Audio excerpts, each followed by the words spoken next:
Hi, everybody. Welcome to another Chats with Children. I hope you're safe and well.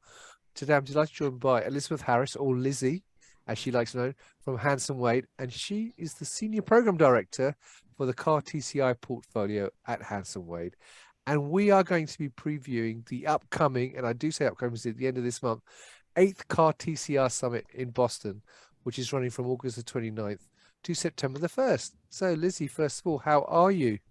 Yeah, I'm really well, thank you. Nice to see you again and happy to be on here with you as always. It's always lovely to see you, Lizzie. Now, the last time you and I spoke was actually previewing CAR-TCR Europe, which was, if I remember, February Yes, this back in year. February, so Yeah, a while ago now. it certainly was. So let's talk about CAR-TCR Summit in Boston, though. So for those not familiar with the event, can you give us a quick overview of the event and a bit of its history and who it targets?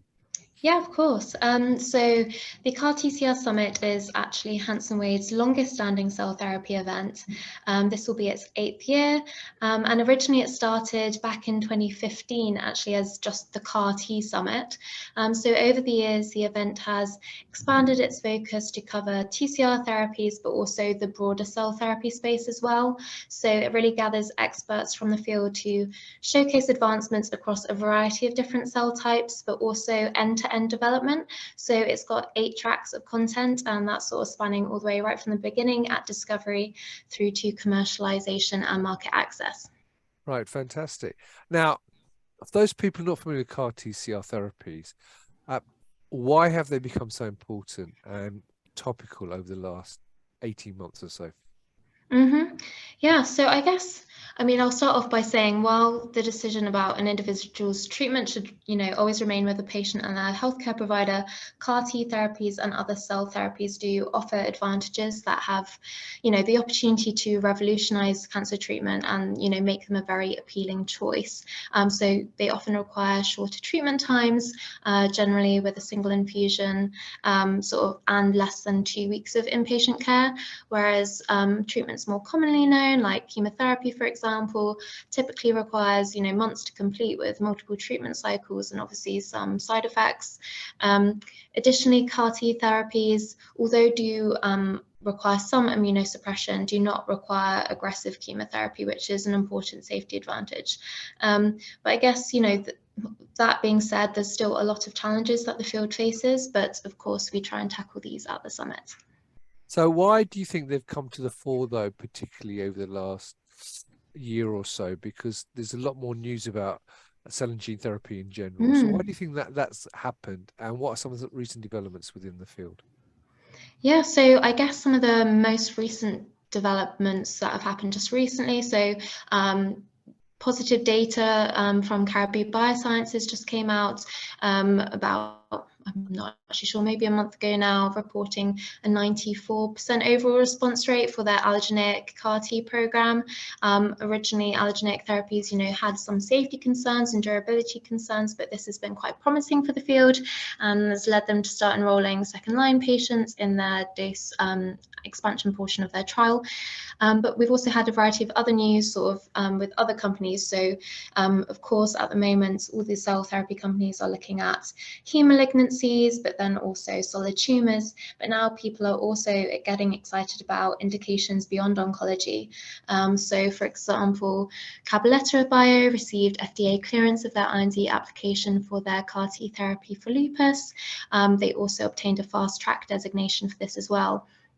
But there's also a variety of other companies looking at this, like Cartesian, 𝐂𝐀𝐑, Kyverna, and others are also making significant strides in the space. So yeah, very exciting news there. But yeah, attendees can explore these developments during the summit by hearing from all those companies that I just mentioned. Fantastic. Now, what makes this event unique compared to both the CAR-TCR Summit in Europe and other events out there? Yeah, so I guess what makes it different from Europe is that the European Summit is a little bit on a smaller scale, but also it has a bit more of a specific focus on just next generation CAR and TCR therapies. So it's mainly looking at the earlier stage pipelines, whether that's sort of in discovery or very early stage clinical development. Whereas this summit, like I mentioned earlier, is end to end, looking through the entire scope and has some additional tracks which aren't seen at the European Summit. For example, supply chain and logistics, clinical operations, commercialization and market access, just to name a few. But then to your next point, how does it stand out from other events? So I often find other conference providers, they often have summits with a bit more of broader scopes, which sort of cover the entire cell and gene therapy space, or even immuno-oncology as a whole. Whereas I think our company, Hanson Wade, we do specialize in more niche events, specifically addressing the main challenges sort of hindering clinical development and the path to commercialization. And this targeted approach fosters, a more collaborative and productive environment where attendees can network with very like-minded individuals facing extremely similar issues. So obviously this always leads to lots of valuable takeaways to improve their cell therapy products, processes, and also their strategies too. Right, fantastic. Now, you mentioned 3 of the tracks that you've got. So what are the main tracks then you've got running this year? You mentioned you've got 8 tracks. So what are the tracks? Yeah, so we've got discovery, translation, early stage clinical strategy, clinical operations, manufacturing, CMC and analytics, supply chain and logistics, and then finally commercialization and market access. And any of those new for this event, or have they always been there? Yeah, so definitely a couple of new ones. So one which is completely brand new is the clinical operations track. So, this covers topics such as, establishing new clinical programs and teams, setting up multi-centered trials, sort of effective collaboration with CROs and other vendor partners, overcoming challenges in patient recruitment and follow-up, just to name a couple. We also have some which have been slightly rebranded. So last year there was just the market access track on its own, but that's been expanded to commercialization and market access this year, just to widen its scope. So it's always included subjects like pricing and reimbursement, but it's now also including things like preparing for a cell therapy launch and developing the right internal infrastructure in your company, things like that too. Right, okay. And in terms of keynote speakers, who are some of the keynote speakers this year? Yeah, so I guess just to set a bit of context, in terms of all the plenary sessions this year, we've got them following a couple of different themes. So day 1, we've got a focus on autologous versus allogeneic versus in vivo therapies. So this is, it starts off with a fireside chat with Stephen Grupp from CHOP, Frank Newman from Kite and Jennifer Brogdon from Novartis Institutes of Biomedical Sciences. So that's sort of day 1, where we also have a keynote presentation from Bruce Levine from UPenn.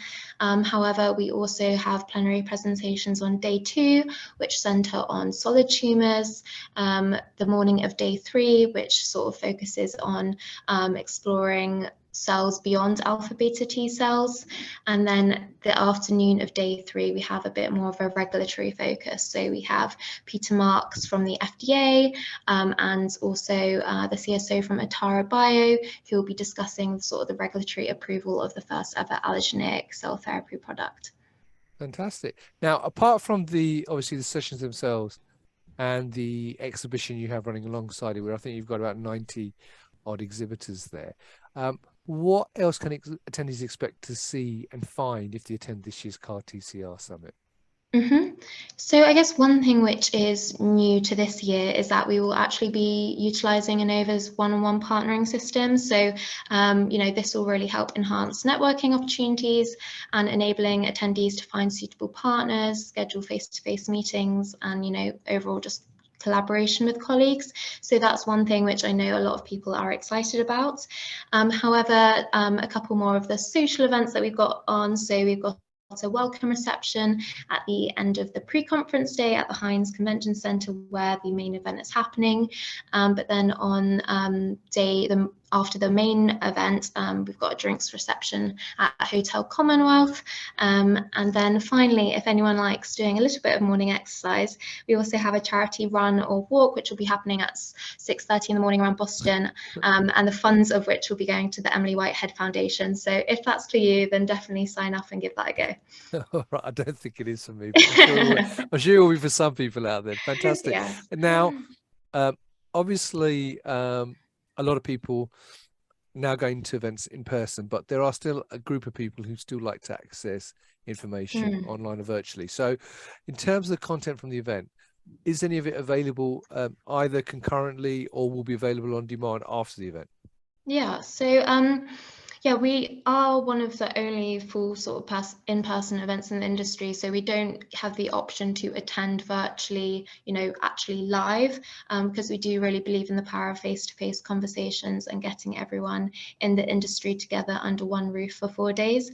However, attendees of the conference will have access to post-event materials, so of course subject to use speaker permissions, but if anyone misses any presentations during the event, they can access and review them later on.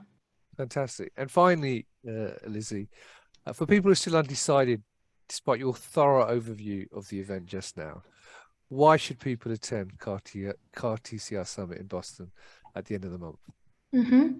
Yeah, I mean, it's just a really exciting time at the moment. I think people should attend, despite recent market fluctuations, the cell therapy space continues to evolve really rapidly.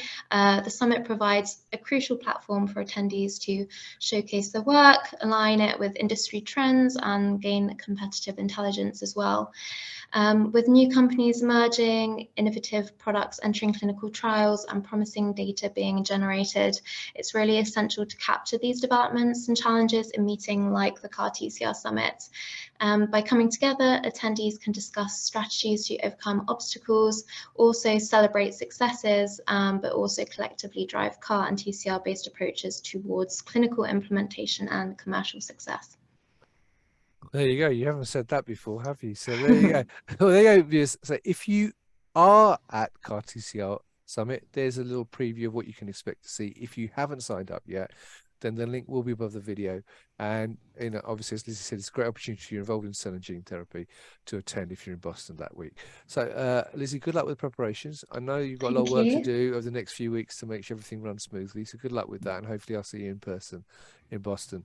And there you go, viewers. If you'd like to know more about CAR-TCR Summit, click on the link above. You can see the full agenda, all the speakers, and what other events are going on at the same time. And also, you can register if you'd like to as well. So once again, Lizzie, thanks for your time. Good luck. And viewers, thank you for watching. Until next time, as always, stay well and stay safe.